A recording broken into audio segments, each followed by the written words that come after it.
Tom here, Flip Anything USA. So, was going to talk a little bit about, fear.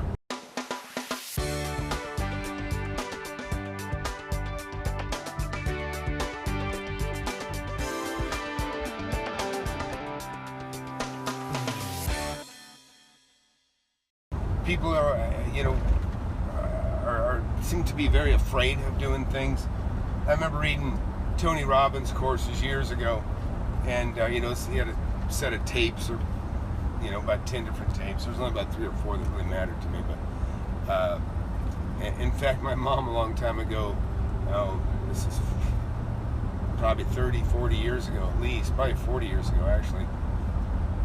Hard to believe Tony Robbins even seems that old to me now. But anyway, she did the fire walk. And I think actually Tony Robbins might have worked for somebody else. I think he was in Dallas or something. He used to work for somebody that was a motivational guy, and then he spun off onto his own deal.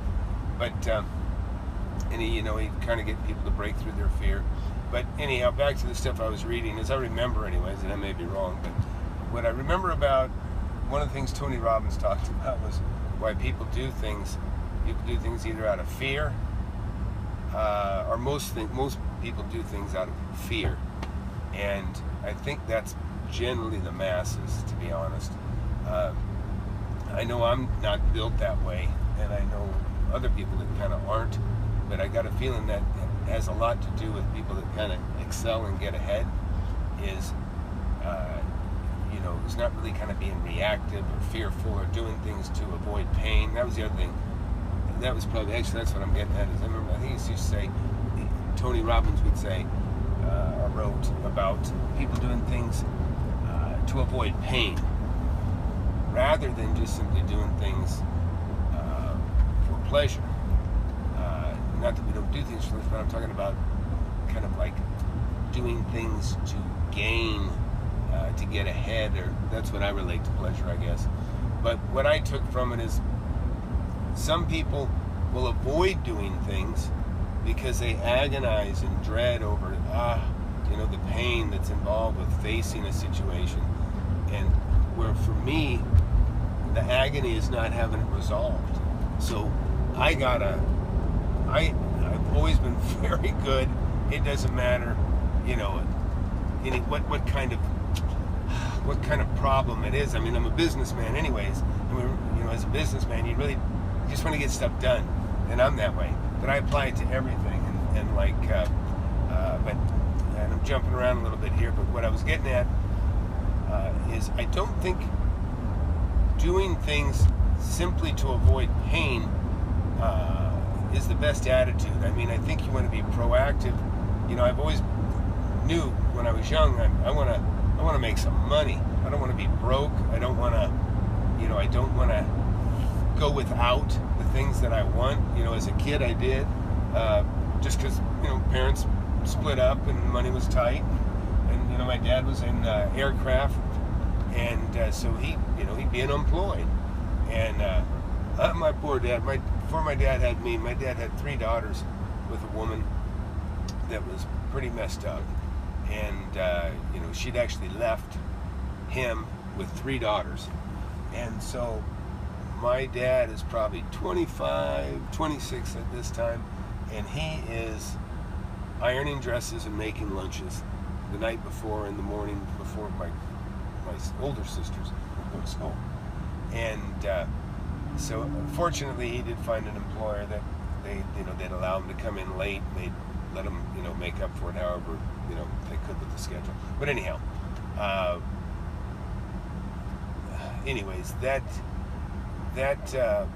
pain and pleasure or thing that I was getting at is, I have, of course, memories of my dad, sitting in a car, me and my sister sweating to death, and we're looking at the hood of the car straight up in front of us, because my dad's, we're driving some, old pile, a Rambler American, I think, which was never a good car, I don't think. But anyways, he's working under the hood, and we're sweating to death. And in fact, I remember, it's funny, because I remember we're like digging through the car, we're looking for a mint wrapper to lick or something. And it's funny because back then they had what they call blue chip stamps, and people would collect stamps, and and they'd fill these books of stamps. I guess they'd get them from the grocery store. I'm not sure where my mom and dad would get them from, but you get enough books, and you go to this blue chip store, and then you pick something off the rack that you want, or out of the catalog because you got so many credits.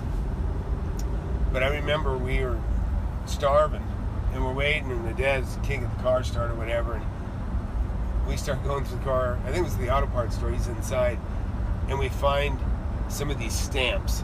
Well, what we knew about those stamps is that the glue was mint flavored. So we're like dividing the stamps so we can lick our lunch off the back of these, a lunch of mint flavored glue. Anyways, it was all good times. But anyhow, so back to my main point here was, I don't think it's a good mindset to just do things to avoid pain, because that might mean, just not facing things, or, you walk up and you go, and you turn around and walk out. But there might be real potential there, I'm afraid they're going to say no, like talking about asking for a deal, or confronting somebody and saying, hey, let's make a deal, or, maybe there's, I've had social anxiety when I was a younger guy. We as a kid, we jumped around school to school. I had to make friends over and over again, and I wasn't very good at it. And I was a little bit, I was shy, and it was very, word I'm looking for. There was a lot of anxiety, But then I got older as a young man, and then I think that's the other thing. People extrapolate whatever they're good at. It makes them feel like they can, do more, and you can do more. So, it's good to pull your confidence from whatever it is, and it could be from just, maybe you're just a good guy or a good girl or a nice person, and you should take pride in that, because not everybody is.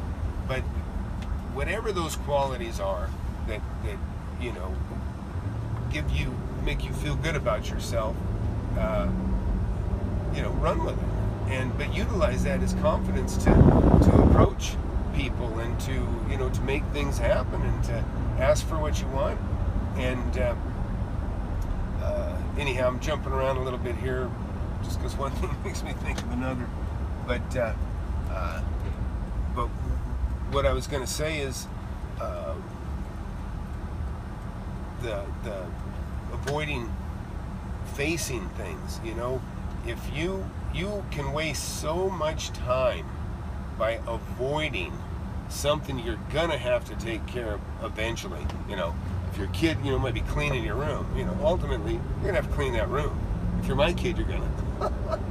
But my kids are actually great; they're pretty good.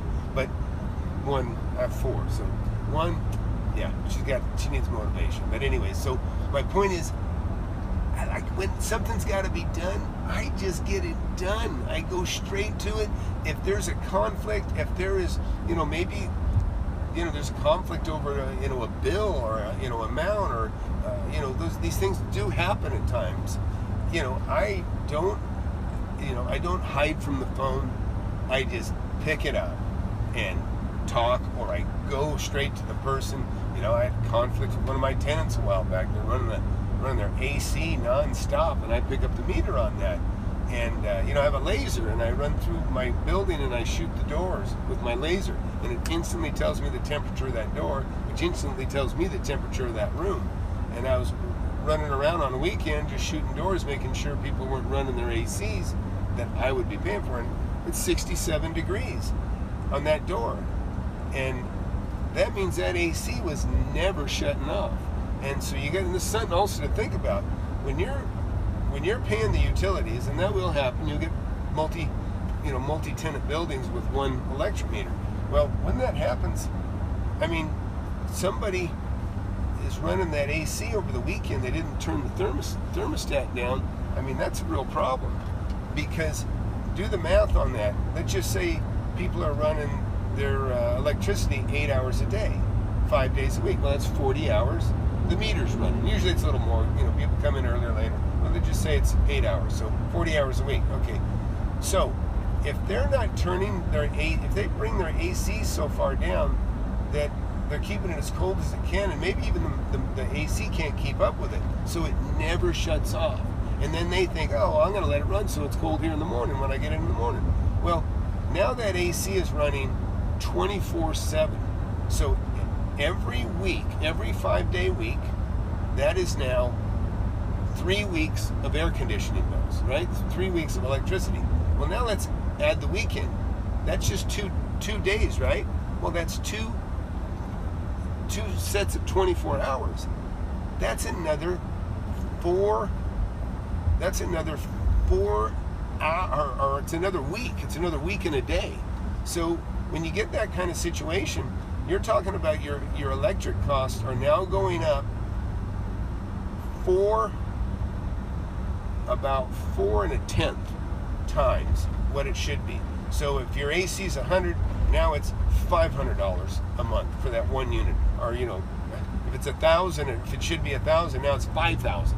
So that, you know, now we live in this age of wireless technology, and, you know, I have thermostats that I have a dashboard of thermostats that tell me what the ACs are running at in all these different properties and rooms, and I have control over them. So now I'm really jumping around, but back to the reason I'm talking about that. We'll make that another story.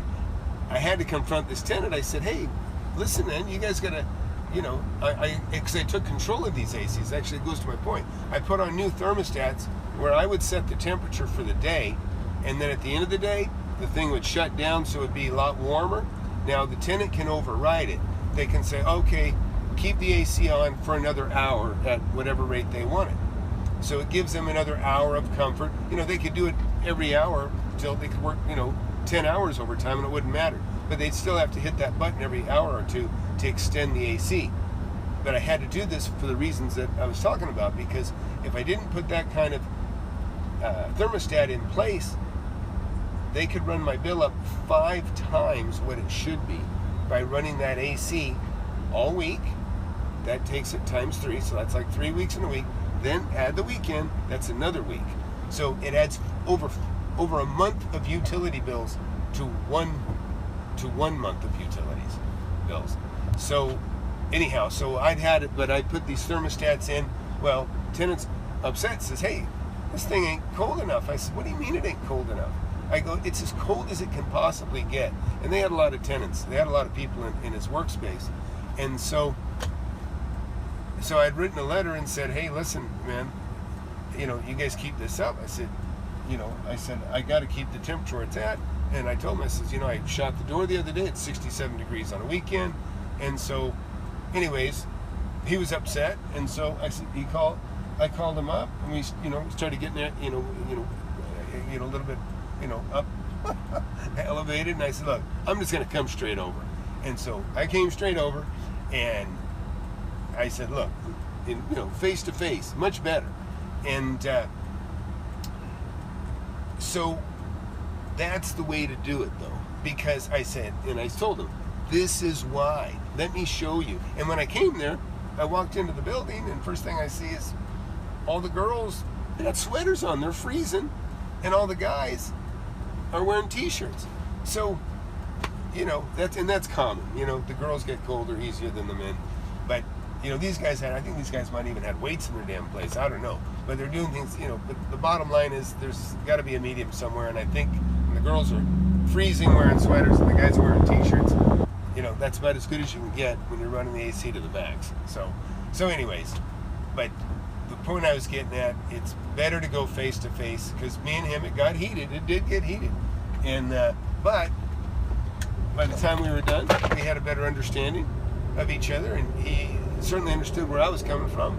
And, you know, we're still friends today. So, but that's all. I say it's always better just to get it over with, because if you don't face it, you might spend, like the electric bill, you might spend 5 to 1, 5 times as much time worrying about whatever it is you don't want to confront, where if you just go over there and, you know, just let the shit hit the fan, and, you know, let everything land where it's going to land, and but it'll be over, and then you get back to work and get back to making money or whatever it is you're doing. spend time with your kids or whatever you want to do. So that's all. I know a lot of people procrastinate, and I've kind of seen some people around me doing that, not wanting to face certain things, and I've had just a pile of things to do here lately, and for a moment I'm like, where do I start? Well, I start by priority. If there's deadlines on things, and if some are a little bit further out, then of course I try to kill everything that has to be due or that needs to be done in the short term, and that might be, or whatever's costing me the most money by not addressing, I address that stuff first. And then of course if there's people or friends or feelings getting hurt, then that's of course could be a top priority to me, and get it resolved.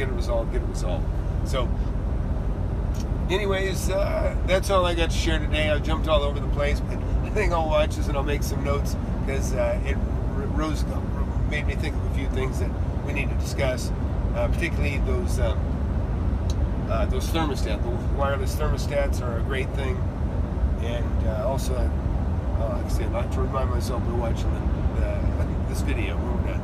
But hey, Flip Anything USA, if you're just tuning in, we're kind of a fast-growing channel, at least I'm told. Seems like we're doing all right, and I've made a lot of money buying, selling, just about everything you can imagine. Got a lot of experience in business, and I have a lot of fun. I've had fun my whole life. Since I was 19, I've been making money, and really since I was a little over 25, 27, I was felt like I was in the stratosphere of money. Of course, not like Bill Gates or anybody like that, but really at a level that most people would consider very nice and enjoyable, and it's just done nothing but gone up from there. And so I enjoy sharing this stuff, because I know a lot of young people, middle-aged people, whatever, it doesn't matter what age you are, you haven't experienced what I've experienced, you don't know. You just don't know. And so it's even me. I learned to skateboard when I was 50 years old. I said, now in hindsight, I wish I'd have been skateboarding when I was younger. It was a lot of fun. And but again, sometimes you just don't take time to learn the things, and then you realize how much darn fun it is, or pleasure it is, or how much profit it is, and you realize, oh man, if I was just lucky enough to learn early that that there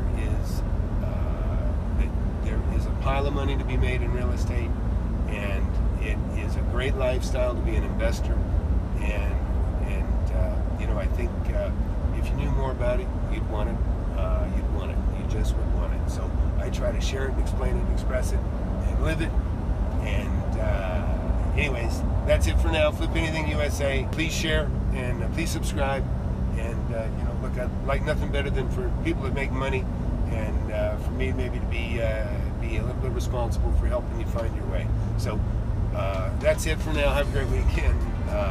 Thanks.